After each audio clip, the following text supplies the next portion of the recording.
So, very good afternoon to everyone who's joined us here today. We are going to be starting our Executive Dialogue 7, which is going to be on decarbonizing the transportation sector in India at FEED 2022, organized by Alliance for an Energy Efficient Economy. Very quickly, a small instruction for all the attendees out here today. Feel free to keep posting your questions on the question box you'll see on the right side of your screens.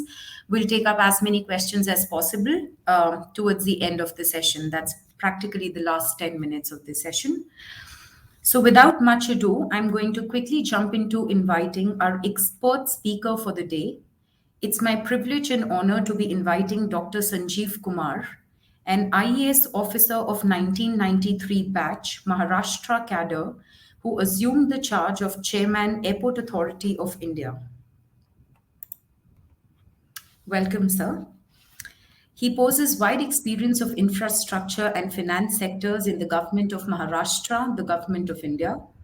During his tenure at the Government of India, he's worked as a Joint Secretary and Mission Director for Housing for All project under the Ministry of Housing and Urban Poverty Alleviation.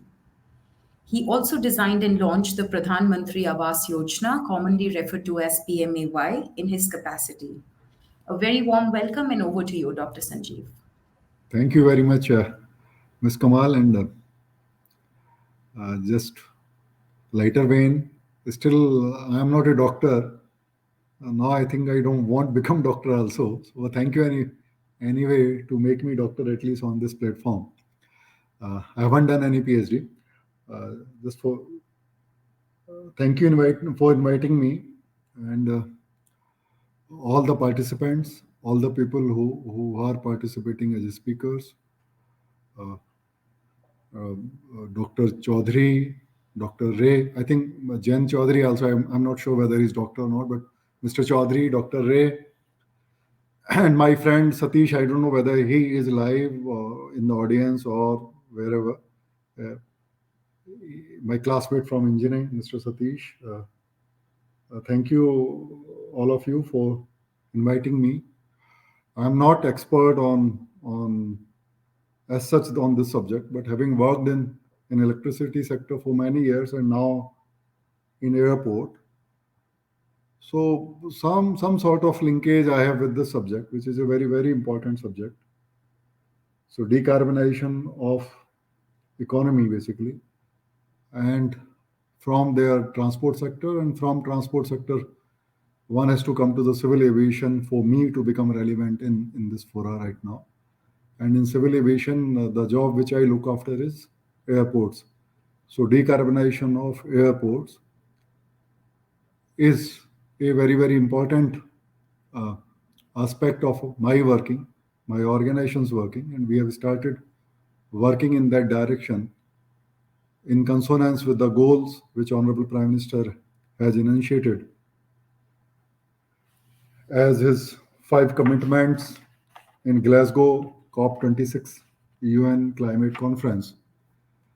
So in that capacity, I would like to share my thought. In that context, I would like to share my thought with all of you. Would request a person who is handling the slides, if he can just run the slides. As we know that the carbon impact of human living on this earth on generating carbon is huge, and transport is also a very, very important sector in that.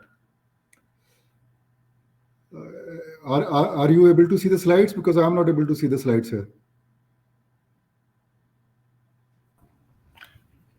I've added the slides now, sir. Are you able to see them? Still, I am not able to see. Yes, now you can see.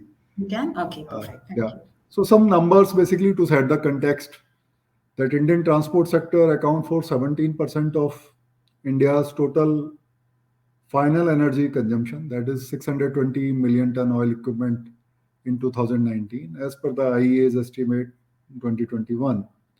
And out of that, transport, 17% of the transport sector's contribution to the carbon emission, 4% comes from the domestic aviation. So one can see that as far as India is concerned, right now, the domestic civil aviation is not really a big contributor. But that's it as of now. But if we see the growth of civil aviation sector, we can see that it is growing very, very fast in India. We are poised to become third largest domestic civil aviation market. Rather, we have already become, and we would be surpassing other major civil aviation markets in coming years. And our CAGR is almost more than 10.2%. If we break up it between domestic and international, then we say domestic 13.5 and 8.2 CAGR for international. Uh, if we keep aside the blip of COVID, then right from last 1.5 decade, our civil aviation sector is growing at a very, very healthy rate of more than 10% CAGR. And as we all know, the fundamental drivers of civil aviation market would be the population, burgeoning population, which would be a middle class population, which would be requiring that type of travel, the need of modern life, and India being a very big country and economy being propelled by 7, 8 big cities. So movement within the cities for the work, movement of families to meet their other family members working elsewhere in the country, movement for even pleasure, tourism is going up and is going to go up in coming years. So one can see though that right now maybe the transport sector, within the transport sector, the civil aviation sector contribution is less, but it is going to galloping ahead. If we have to see the international context, then we see the 17%. These numbers are generally estimates, so one can have plus minus 1 or 2% here and there. The 17% contribution come from the civil aviation, 17% or 16% world over in transport sector if one has to see. So one can say that civil aviation sector, as I was saying, that I would limit myself to speaking on civil aviation sector, that too more on airports, that too owned by AI. So one can see that this is a very important future emerging carbon contributor in our environment. So we need to get our strategy right from day one. And the strategy also has to be right in terms of our commitment, Honorable Prime Minister Mr. Modi commitment at Glasgow Summit, which we call Panchamirt. That we made 5 commitment that 500 gigawatt renewable capacity would be there by 2030, which probably we would be able to do probably better than that.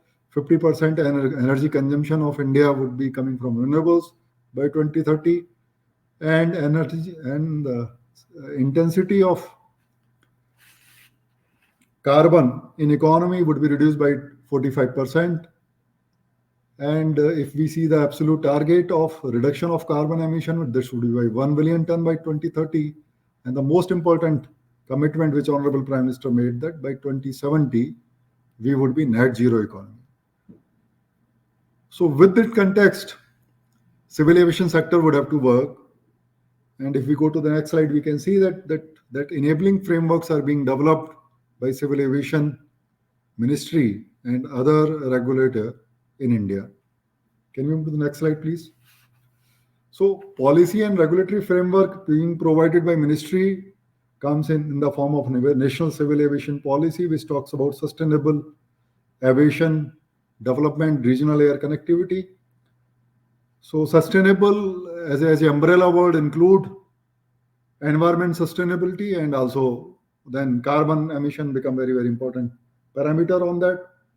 A white paper on green aviation policy was also published, and DGCA, who is the regulator for civil aviation sector in India, Director General of Civil Aviation, has also published civil aviation requirement, commonly called as CAR. So one can see that it is going to become a very, very important challenge for civil aviation sector and also to airports to become carbon neutral, to achieve the net zero target. The positive side of this is that we have advantage of follower in this sector, in the sense that our civil aviation economy booming is now. and we will be building new airports. We will be adding the new aircrafts in much more number in coming years. So we will have advantage of working of other countries in terms of designing airports, in terms of learning how to bring more efficiency in our operations of airports, airlines, engines, purchasing new technology. So that will give us a hindsight advantage to plan much better and implement much better. Operational measures would be planned and are being planned is to have more energy efficient uh, equipments installed in our airports, in our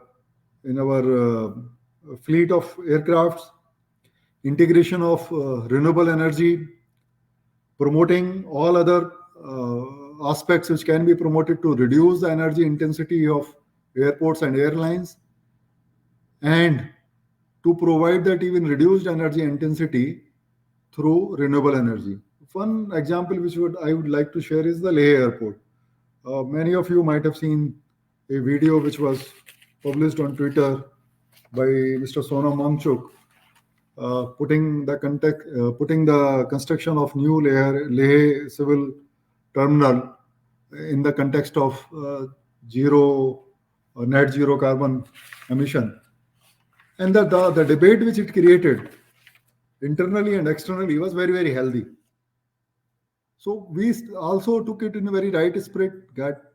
We engaged with Mr. Mangchuk. We also engaged with Mr. Satish of AEEE, taking his help, and other expert in this area, to design our Leh airport and even other new airports which we would be doing in future.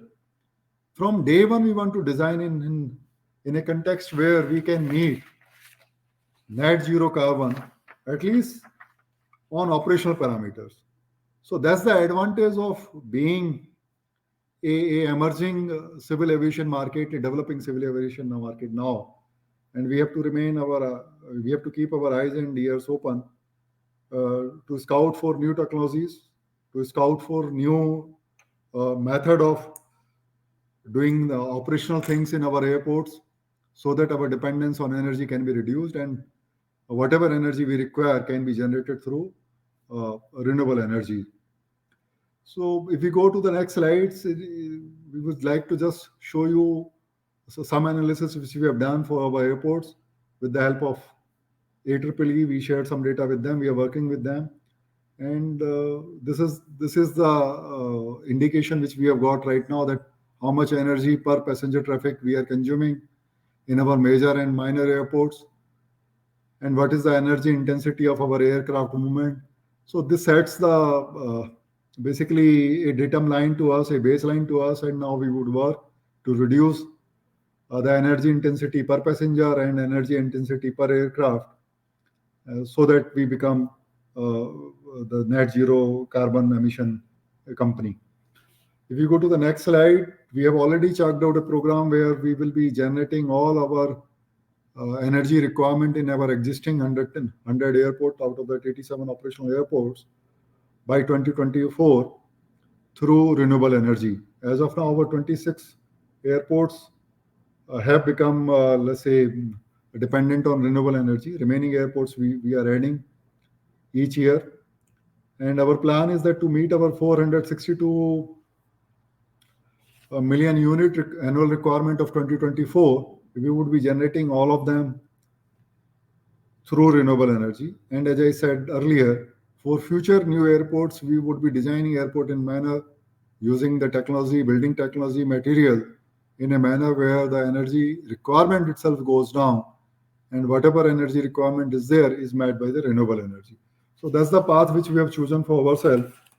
Apart from this, some other things which airport authority is doing as a air navigation service provider, I would like to share on this platform, is that we have created an environmental cell in our head office and regional office in major airports, so that the dedicated manpower is available to take care of these issues. We right now, as a policy, GRAF 4 rating airports we built. We are thinking to move to GRAF 5, and we are doing that analysis how to move to GRAF 5. We do the solid waste management also, and in all our airport. We have a big unit of recycling of the waste paper in Delhi itself, which supply recycled paper to many ministries, including AI, and we also make other artifacts also from those paper. We are also we have also implemented central air traffic flow management, which headquartered in Vasant Kunj in Delhi, where we optimize the takeoff and landing for aircraft and give them prior information. It's a collaborative decision making tool where we reduce the time, waiting time in the air, so that the oil requirement goes down, so they don't unnecessarily have to hover around on the airport if the airport is congested. So that collaborative decision making tool has already been implemented. We have implemented performance based navigation procedures also for arrival and departure paths, so optimize so that they don't have to aircraft don't have to travel much while arriving and departing. And we have also implemented continuous descent operation to permit aircraft to maintain a very fuel efficient approach path, which helps in reducing GHG carbon emissions. So these are the other things which we have done. We also manage our slots, departure and arrival slot in a manner where airlines doesn't have to wait, doesn't have to waste their energy. So beginning has been made. Lot still has to be done. We have to learn from each other and keep on improving our airports, our airlines also. Though I'm using the word also because I am not the person who is responsible for that right now. So all of us together have to work to make our civil aviation, transport sector, and also transport sector, and also country and this world uh, friendly to the human living and reduce carbon emission. Thank you very much. That's all from my side. Thank you for listening very patiently to me. Thank you very much. Thank you so much, Mr. Sanjeev Kumar. It was indeed a pleasure to be listening from you today. So I'm going to now very quickly jump into introducing our panel for the moderated session. It's my pleasure to first have Dr. Anjan Ray amongst us. He holds the position of the Director CSIR, Indian Institute of Petroleum from Dehradun. He also leads the supply chain vertical of the CSIR strategy group, constituted in 2020 for developing CSIR's response to COVID-19 pandemic and also to help with transformations necessary in the post-COVID world. Dr. Ray also has an active interest in media, education, heritage, and environmental conservation. Welcome, sir. Next, I'd like to invite Mr. Pranav.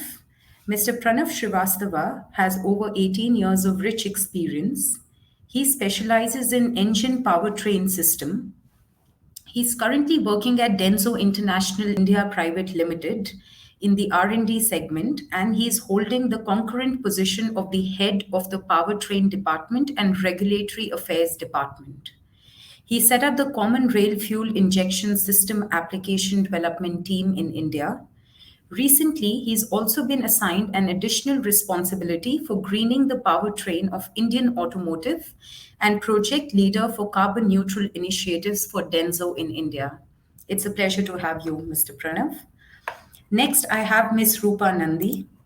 She's the head at UITP, that's the International Association of Public Transport India. She is a public transportation professional with over 13 plus years of rich experience working in business development, public policy, and marketing. She has an MBA in finance and strategy from the Indian School of Business, and she's an urban planner from the School of Planning and Architecture. It's a pleasure to have you, ma'am. Next, I'm going to invite Mr. Avdesh Jha, who is the Executive Director at Photon Charge Drive India. He's leading the Charge Drive business to create enabling charging infrastructure for e-mobility. His core competencies include business development, regulatory compliances, land acquisition, environment and forest clearances, negotiations, etc. So thank you for joining us here today, sir. Very quickly, our next panelist today is going to be Mr. N. Mohan, who is the Deputy General Manager, Head of the EV Charging Infrastructure at Convergence Energy Services Limited, commonly called CESL. He is an experienced professional with over 15 years of experience in the energy sector. He's presently leading an assignment of e-mobility and charging infrastructure to develop a network of public electric vehicle charging stations so that we can all adopt EVs in India at a much faster pace. Thank you, sir. Last but not the least, I'm going to be adding Mr. Prashant. Sorry, just give me a second. So, sorry, there's a technical glitch. I don't see him, but a quick introduction. I think I'll add him as and when he arrives. Mr. Prashant is the executive director at CIAM with over 30 years of experience in the automobile industry. His areas of interest revolve around technology for safer vehicular development, emissions, environmental sustainability, and alternate fuels. So we have a very varied and a very, very experienced panel today. Over to you, Dr. Ray. Thank you very much, Ms. Kansal. Good afternoon to all our participants, and special thanks to all my fellow panelists for joining me here. The whole topic of decarbonizing transportation is a big one, and probably 35 minutes is not a lot to do it justice. Each speaker will get roughly 3 to 4 minutes of comments, after which we will come back to a recycled discussion. But there are broadly 4 things we can do to decarbonize transport. The first, the simplest one, is to lock things down, avoid journeys when possible. We decarbonize. We make a modal shift to lower carbon transport systems, which I expect Ms. Rupanandi will talk about. We lower the energy intensity of per passenger kilometer, which we can do by looking at the vehicle. We can look at it by looking at the efficiency of our road transport, our traffic signals, our aircraft, our ground vehicles, our ships. And we can reduce the carbon intensity of fuels, which is the area that I personally work in. I'm going to request our panelists, we'll start with Mr. Pranav Srivastav to answer the first question, which is, where do you see the path of energy transition for transportation as a whole? And what is the pace of that path that you perceive for India? Over to you, Mr. Srivastav. Yeah, so am I audible? Yes, please. Yeah, so good afternoon all, and first of all, I would like to say thank you to AEEE team to have me in this session, and it's really a privilege to participate in this discussion with all experts. So as Dr. has mentioned, I'd like to add that climate change, no doubt, is a significant threat to Indian economy. And however, it also creates economic opportunities for India as new technology which are required to decarbonize must be developed and then followed by manufacturing and large scale deployment. So India need to decouple economic growth from emissions, the greenhouse gases, to have our economy on a low carbon pathway. Now, talking about what kind of transition, transportation sector is prepared. So, if you see, various technologies are being worked upon, and electric vehicle is one of them. And we see good start in two-wheeler and three-wheeler segment. So, by 2030, the ratio of EV in this segment is going to increase. And yes, the EV ecosystem build is in progress. So we can consider that intermediate solutions like a strong hybrid should also, we have to see how it can fit. But when we talk about for long haul vehicles, electric battery still has challenges. So we offer the fuel cell technology, which is a more optimal solution. But when we talk about city bus, EV is a good path as city bus has defined mission. So then alternate fuels are other option. And so there are multiple pathways toward energy transition.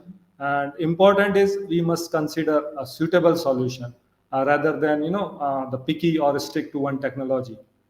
And another good move in transportation sector is regarding manufacturing. So a lot of investment is going on, and government is also promoting localization to produce component relevant to new technology. And what I understand, India is setting target for giga scale battery storage factories. So we are on right path. And another important area is energy, which is required to produce this new technology vehicle and its large scale deployment. So as Mr. Sanjeev Kumar told, that in COP26, Honorable PM presented Panchamrit, and one of them is by 2030, 50% of country's energy requirement would be met by using renewable energy. So yeah, the input, which is renewable energy, that is also we are going to increase. So overall, I'll say we are doing good and heading right path toward decarbonization. Yeah. Over to you, Dr. Ray. Thank you, Mr. Srivastav. I think you made some very important points here. Let us go on to Ms. Rupanandi, and let us take a view of public transport now. Thank you, Dr. Ray. I'm quite happy to be on this panel of esteemed panelists, and thank you to AEEE for inviting me for this talk. Now, when we talk of public transportation, where does it exactly start? So our cities, they are right now going through societal, technological, economical changes. By 2050, I think 70% of world's population will live in urban areas. That will be about 6.8 billion people. These cities account for about 70% of carbon emissions. And the majority of this comes from transport and energy sector. Now, what's the focus of our cities right now? Fast development of roads rather than public transport system. Do you know that road vehicles account for around 75% of transport emissions? And by 2030, the share of CO2 emissions from transport could even reach 40% of the total. To reach the sustainable development goals, as many of the previous sessions have also highlighted, it is important to decarbonize the transport sector and invest in sustainable technologies. But decarbonizing individual private transport is not enough. These vehicles will still consume 3 times more energy per passenger kilometer than public transport and produce 3 times more CO2 per passenger than when we compare it to public transport. So only a reduction policy which focuses on reducing car journeys will reduce pollution. It will reduce health risk. It will reduce global GHG emissions. A modal shift to collective public transport and active mobility is needed right now, and I think that can be achieved much more, faster than any other things that we want to adopt. Now, whenever we talk of private cars, the concept of traffic congestion comes. Traffic congestion has a huge impact, not just on our health, it also has an impact on the economic health of a city or a country. For example, in Europe, traffic congestion has an impact of about 1% of the GDP of Europe on the economic health of Europe. So that's the kind of impact we are talking of. And it is time that our Indian, politicians and our regulators start thinking about public transport as a mode for economic growth. It is time that our cities start focusing on urban mobility plans. They focus on increasing public transport and not just building flyovers, underpasses, bypasses.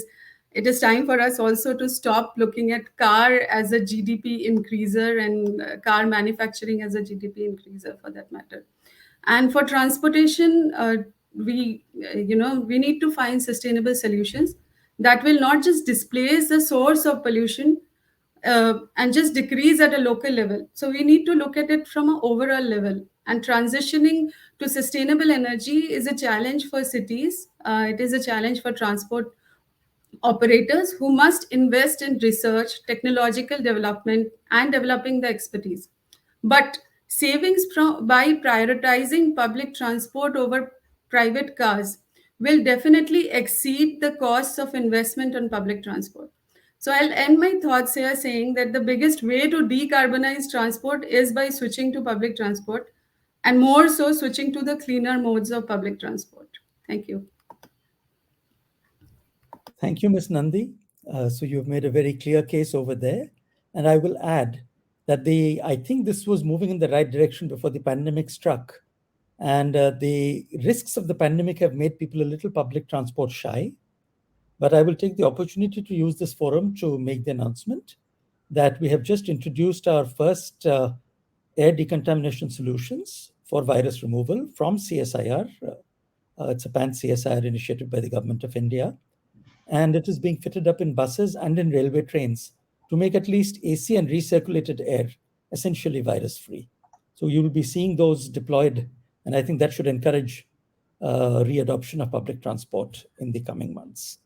Let me go over to Mr. N. Mohan for his views. Mr. Mohan. Thank you, Ray. Thank you, AEEE, for this opportunity. So for me, I think the energy transition is when we're able to have a complete energy generation transition from the fossil fuel based generation points to the renewable sources. This transition is going to bring in a lot of innovation when it comes to energy transactions, how we do the energy trading as of now. There will be a paradigmic shift in the energy transaction. The innovation will come in the infrastructure, innovation will come in the technology also. So definitely electric mobility is going to will be a cost effective reality. So when we are able to build the infrastructure for future requirement, we need to have the critical infrastructure in place which are able to meet the futuristic requirements in these in the course of energy transition. Further, if you look at the electric vehicle, so although the best strategy for decarbonizing the transportation sector is enabling the electric mobility in the country, the largely electric mobility will also bring value as a decentralized storage system. Uh, Typically, if you consider a battery of 30 kilowatt hour as an electric vehicle battery capacity, and even 100 numbers of such vehicles could bring in close to 3 megawatt of storage solution. So electric vehicle will play a large role not only in decarbonizing the transportation, but also bring other value proportion when it comes to the storage and also dispensing those energy back to the grid. Presently, the electric vehicle numbers are very less on road, so we don't see they are being considered as one of the critical component in the grid management. Look at a scenario where we have more than say 100 millions of electric vehicles on road. So then in such instances, electric vehicle is going to be one of the key component for the management. Electric vehicle definitely will give out a lot of real-time data points, which could be used by energy operator, the distribution company, even the charge point operator, while planning their energy sourcing and also like planning their requirement for recharging the batteries of the electric vehicle. I see energy transition is going to bring in a lot of value in the entire energy system, bring in a lot of innovation with respect to technology, with respect to prioritizing the RE generation. And also, when you look at the large scale battery solution, the battery storage solution, which will augment and supplement the efforts of electric mobility. So I think there is a strong case, and electric mobility I think would be the great a solution in the entire ecosystem to decarbonize the transportation, and the values would keep on adding over time. Thank you, Dr. Ray. Thank you, Mr. Mohan. I think you made a very interesting case here about the mobile and distributed storage. It's something I will come back to in terms of the cost of moving energy. But let me hand over to Mr. Avdesh Shah. It connects almost directly into his area of expertise. Yeah, good afternoon, and thank you, Dr. Ray. Uh, what Mohan has said, I will pick up from there that by electrifying the road transport, we'll be serving two things. We'll be decarbonizing not only the road transport, but also we'll be decarbonizing the power generation itself. Because the more and more solar and wind we are adding in terms of decarbonizing the power generation, it requires the supporting storage capabilities. And incidentally, we could not harness the hydropower, which is a natural storage capacity. So we are left with the battery, and the vehicle sitting in the even the battery sitting in the vehicles can serve as a good storage capacity for giving this renewable energy to serve its intended purpose.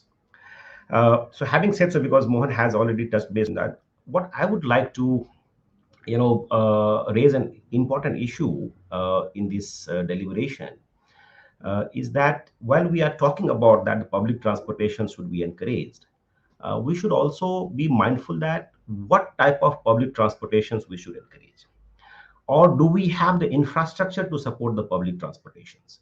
Because what I believe is that just by introducing a metro and buses is not going to serve the purpose unless you don't have the consumer friendly infrastructure also in place, the road in place, the behavior of the consumer also in place. Because if I go by the data of the government, Delhi government, the metro was launched in 24th 12 2002, and at that point of time, the total car percentage in terms of the entire fleet volume in Delhi was 21.98%, rather 26.64%. And then now by the time, in 2021, the percentage has gone to around 28%. Similarly, for the two-wheelers, it was around 67%. It has remained around 67%. Incidentally, the bus percentage has gone down. That when it was around 1.2%, it has gone to 0.28%. And if we see, the congestion has increased despite the metro having expanded to the different phases. So the point I'm trying to make is that, yes, it is important that we should focus on the public transportations, but just by saying, or just by government saying that, yes, we will put more and more buses, it is not going to change the behavior of the consumer unless the drivers for the consumer to move to the public transport is not taken into account. That is the area where I believe that not much things are being addressed there.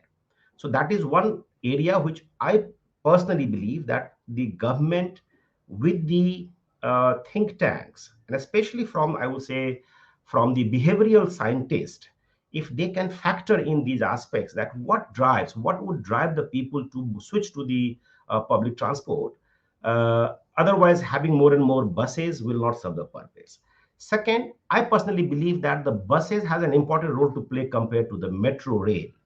If I give you a data, on the buses, if I go by the World Bank's standards, normally you require around 1 to 1.5 number of vehicles per 1,000 people.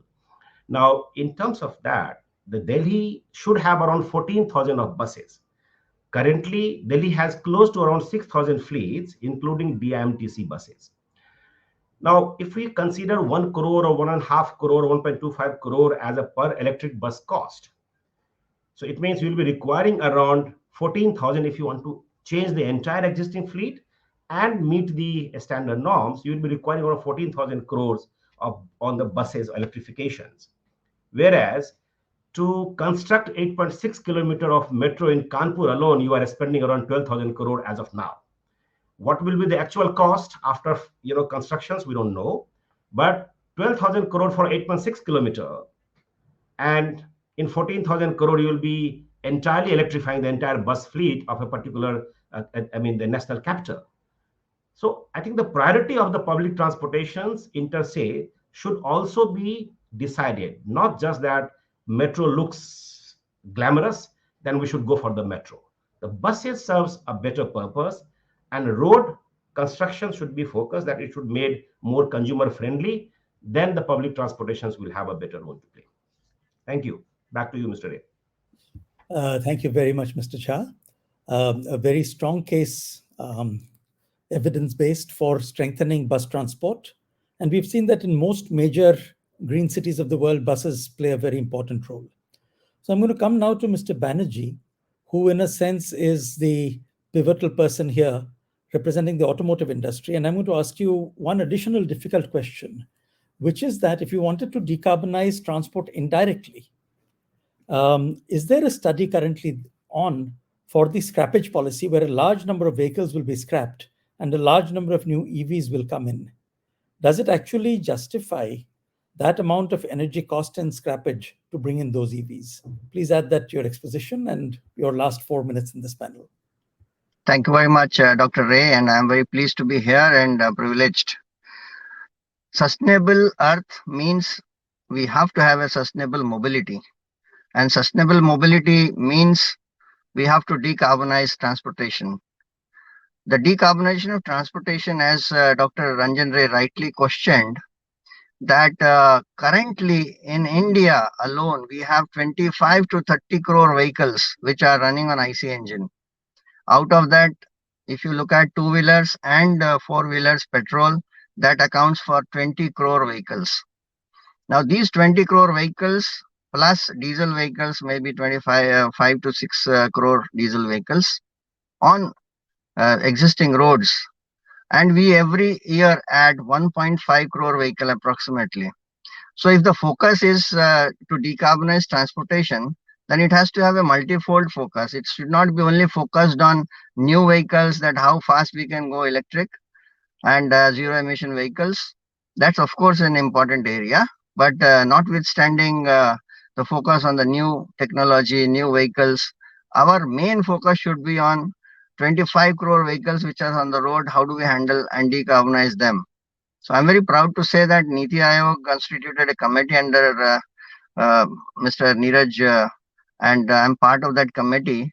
And the committee has already identified cement sector and iron and steel sector as a primary sector, but transport is also one important sector where we need to contribute.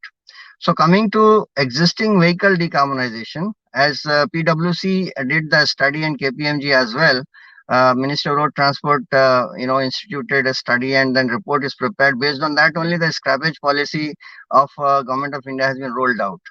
And in that, it was very clear that around 4% of the vehicle, if you scrap, particularly the heavy commercial vehicle and buses, that contributes to almost more than 40% of the emission inventory you can manage in. So therefore, the focus was in heavy commercial vehicle and buses and diesel vehicles first. When it comes to, if you look at the percentage distribution, even though our vehicle park has 81% two-wheelers, 81% two-wheelers, actually, if you look at well-to-wheel, do not contribute in carbon terms more than 4%. So therefore, if you look at the focus area, Government of India has rightly identified three pillars. One pillar is a kind of demand creation. Demand creation could be like FAME incentives are being given. Demand creation could be awareness is being created. Demand creation could be that some GST incentivization is happening. Demand creation is also what Avdesh has rightly pointed out is customer sensitization and customer awareness creation. So this one pillar is having a very multiple, initiatives which is being taken, started. The second important is the vehicle technology and regulations related. So if you look at current corporate average fuel efficiency norms of the passenger vehicles where 129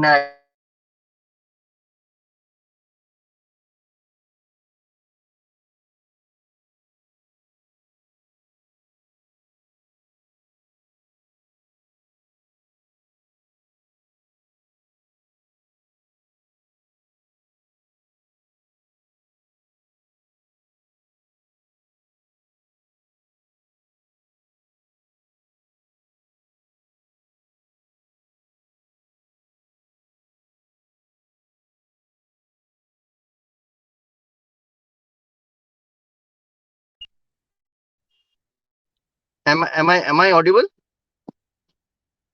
We lost you Dr. for a Ray? minute, but you're Okay, back now. Yeah, we lost you briefly. No, we can't hear you now, Mr. Banerjee. Are you on the road? No, I'm getting another actually. Hello? Am I audible, Dr. Ray? Yes, sir. You have another minute or Hello? so, please. Yes, we can hear you. Yeah. So basically, the second focus is corporate average fuel efficiency norms regulatory tweaking. So come corporate average fuel efficiency norms, 113 gram per CO2 is being talked about. So there's a regulatory intervention Government of India has already done and they are doing it. The third comes the infrastructure, the tolling where the stoppage of the vehicles are there. Now there is a GPS based tolling is being tried. FASTag has been introduced. New lanes are being created. So smoother traffic movement is also part of decarbonization strategy. But more importantly, the carbon atoms of the diesel and petrol has to reduce. So that's the reason why Government of India is giving a huge focus in CNG and LNG programs. 10,000 stations will come up by 2030.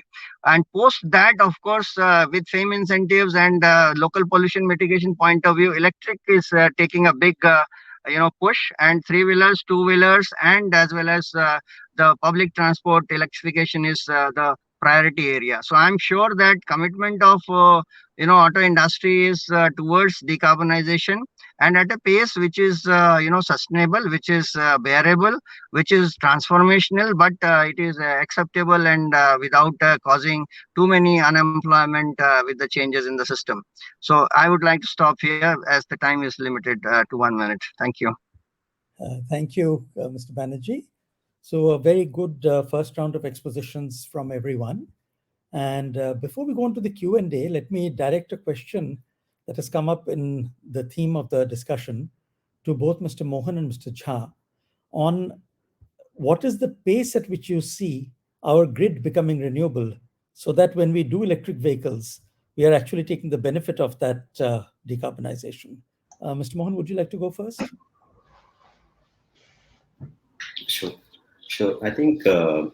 Sanjay, Mr. Chairman, Airport Authority of India, has clearly showed like what's the aspiration of India. We said like we need to reach 50% energy from RE by 2030, and also like we have an aspiration of reaching 500 gigawatt by 2030. So there's a clear mandate with respect to building up RE sources in the entire energy generation paradigm. But of course, like it will comes with multiple complexities when it comes to generate when it comes to like having the intermittent RE generation. So here the battery storage would be the critical element. So although the battery technologies are changing very fast, I think the storage is going to bridge that gap when it comes to generation and the application is concerned. Here the mobility is one of the storage element which is going to bridge the gap. But definitely, I think mobility is only one of the elements. So, as said by other co-panelists also, we need to have the complete ecosystem built around this energy transition, be it the mobility, be it the storage, be it the application, be it the like the data analytics around this cost-effective energy solution. So we see this ecosystem has to grow very fast, and considering the present policies in place, especially when it comes to charging infrastructure. So we have a very forward-looking policy by Ministry of Power also recently published and notified in 14th of January 2022, where some of the key elements with respect to the challenges which were earlier faced in the charging business were addressed. I will just highlight some of the key 3 points here. The one, the land partnerships were being announced for having a revenue sharing model at rupees 1 rupee per kilowatt hour basis. Secondly, it also talks about the distribution infrastructure, where the funding for those distribution companies are being arranged through RDSS scheme. And the third part, they also talk about having a single part tariff structure for all the EV tariff connections. So I think these are the 3 critical elements which will further boost the critical infrastructure required for the charging stations. And as rightly said by Prashant, also the FAME 2 incentives is already creating that initial demand for electric vehicles in the country. And we are not too far. I think the 2030 would be a little far aspiration. I think we'll be able to achieve this transition much before 2030. At least the 30% of EV sales would be much by 2030. So I think other points could be, I think the ecosystem is growing very fast, especially startup ecosystem is concerned, especially work in electric mobility, storage, data analytics. They're going to bring a lot of value in the chain, and the RE sources. I think we should look at more alternative resources too, like not only solar. I think we need to blend with the wind also to some extent. Maybe like the tidal could be some of the alternate generation. Which could also be tapped to align and make this mobility very clean. Thanks. Mr. Jha, your quick minute or so. Yeah, so it's very clear that on the renewables, we are moving very, very fast. So grids are becoming greener every day. And but I mean, if you see the last 5 years or last 7 years, I have not come across that any new thermal power plants have been planned. You always hear about the solar or the wind, but no new thermal power plants is being envisaged. So that tells the stories that the India is moving to make its grid greener every day. And with the very much reachable target of around 800 gigawatt of installed capacity, out of that around 500 or 450 by 2030 would be on the renewable front. that itself says that yes, we are fully preparing ourselves for the grade. The another important element which has been done and which yet to be notified, as a final notifications. Ministry of Power has issued a draft notifications where they have said that the open access threshold would be lowered to 100 kilowatt from 1 megawatt. If any consumer wants to source the power from the green sources, and that is something which could be a game changer. I mean, though unfortunately in India the open access story itself is very bad. I mean, despite having the statutory backing, most of the distribution companies or state governments are not allowing the open access to functions openly or freely or transparently. But if this notifications gets through, and if Ministry of Government of India is able to pass this, lowering the threshold of the open access of sourcing the power from the solar and wind, that would help tremendously for making the grid greener, as well as the ecosystem like electric mobility, which will be then completely clean, in terms of the overall life cycle. So that's where I'll take a pause, Dr. Ray. Thank you. Let me, there are a couple of questions for you, Mr. Mohan and Mr. Jha, which I think if you can type the answers in the chat box, we'll type them back out so that in the meanwhile, we can go on to Ms. Nandi. And this very important question of what is the experience of some state corporations to use e-buses? Right. So I think the question was on intercity and intracity. So from intracity perspective, the experience has been quite good with State Transport Corporation. PMPML is using it for a while, and it's been going well. Hyderabad, I think, procured under FAME 1, and that's also been going well. So see, using in intercity and intracity is a very different question. Basically, it is not just buying a bus and putting it in the existing route. Before you choose a route for electric bus, for that matter, you need to go through a route rationalization exercise to select that where would the charging happen. It's a complete ecosystem, as the co-panelists have highlighted. So if a state transport corporation does that, then it is all going to go well. Intercity, it is yet to be experimented. But yeah, thanks. That's it, Dr. Thank you, Mr. Banerjee. Did we lose him again? I think we did lose him. But in the meanwhile, this question that came for the fact that EVs are out of the range of the respective groups who are using ICE vehicles. Here, a certain disruption is possible, and I will highlight the disruption. Retrofitting existing ICE vehicles to turn them into EVs, which a couple of startups have already initiated, and where proof of concept is available, but type approvals are yet to come. That will reduce scrappage. And for people who can't afford new EVs or the efficiency and performance of a new EV, retrofitting end-of-life vehicles to EV will offer one value, which could also utilize the growing charging infrastructure. That said, I want to go back to Denso, to Mr. Srivastav, and talk a little bit about greening the power. Yeah, so as complementing to you, the retrofitting, yeah, it's a good option. However, important is to meet the regulations. So safety is the primary, I believe. And what happened once you start doing these things to be regulated, especially in a country like India, where there are some gray markets, and then such kind of retrofitting takes place, which may cause casualties. So safety to be kept in mind, and regulatory body should ensure that should be in place. And when we like, another thing I would like to add is the good thing now happened is earlier we were talking about carbon neutral, but after COP26 we know what is the date. So it's 2070. And as a DENSO, we were also in similar situation a year back, but we also decided to set a target of being carbon neutral by 2035. And so we know why, when we have to achieve, so the things are speeding up. And we are we are taking a holistic approach, not a single focused approach. So the things which are important here are, the first is the readiness of technology. Then in India, it's adoption, and the policies, the clear policies and guidelines, and 2070 is far. So we need to have a good roadmap with certain milestones with every 5 years or so, which we can look and see are we achieving it. And last but not the least, the customer behavior, which one of the co-panelists told, that is also important. Yeah. Thanks. Mr. Banerjee, over to you. You have about a minute. Yeah, if SIAM has actually published the electric white paper, as per the electric white paper, we believe that by 2047, all the public transportation systems along with the private transport will go electric.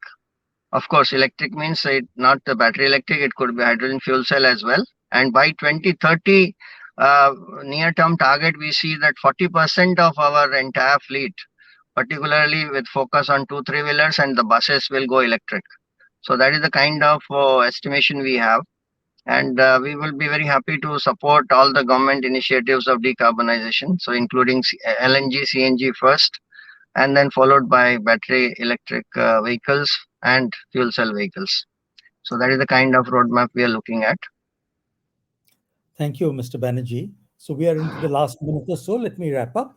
First of all, we've seen from all our panelists unanimity that decarbonization is not only an imperative, it will happen. We've also seen a clear push towards bringing it into all aspects of all sectors. So whether it is shifting to more public transport or greening public transport or greening individual transport or greening heavy vehicles, there is a concerted effort towards every piece because there is a zero date now for being carbon neutral or net zero. The one thing that we didn't discuss in great detail today was biofuels. But as long as the IC engine vehicles continue, the installed base will continue for several years to come. And also for aviation, I believe that the biofuels market will also continue to grow fairly significantly and will probably also be required to support areas like gensets and off-road, where electrification may not always be practically possible. There was one question on LNG. There is a strong push towards LNG infrastructure. But more than LNG, I believe piped natural gas and compressed natural gas at the headers of the PNG pipeline will become more important because LNG as of now will be largely imported, whereas piped natural gas can be fed from the biogas programs supported by the Satat initiative of MOPNG. So at the moment, we are seeing a very, very concerted effort across all the aspects of decarbonization, the modal shift, the greening of individual vehicle and platform technologies, as well as the reducing the carbon intensity of the fuel or of the passenger kilometer. We're seeing greening of the grid, and we have a number of thinkers and implementers here on this panel who have been driving these changes. So we believe our country is in good hands. We look for consistent policies that will enable investments to last for a long time. And we look for influencing consumer behavior to make sure that everybody participates in and welcomes the change for future generations. I'd like to thank AEEE for the opportunity to have been here and my fellow panelists for an excellent discussion. Thank you. Back to you, Ms. Afsha. Thank you so much, Dr. Ray, and a big thank you to the entire panel for being here and being on time. Before we really end this discussion, I'll quickly like to extend my thanks to all the sponsors for FEED 2022. So big shout out to our platinum sponsor, Danfoss, our gold sponsor, Tabreed, our silver sponsor, Saint Gobain and Smart Jewels. And we also have our networking and outreach partners, that is Griha, Ishre, Rama, and the India Smart Grid Forum. I'll also inform all the delegates and people who are attending these sessions that please feel free to keep posting on social media, Twitter and LinkedIn, and you can use our hashtag FEED 2022. You can all see that down in your tickers next. So without much ado, I'm going to start the next session, which will be at sharp 3 o'clock. Please go back to your lobbies and via the auditorium, get into the session that talks more about decarbonization of the Indian industries. Thank you and see you, everyone.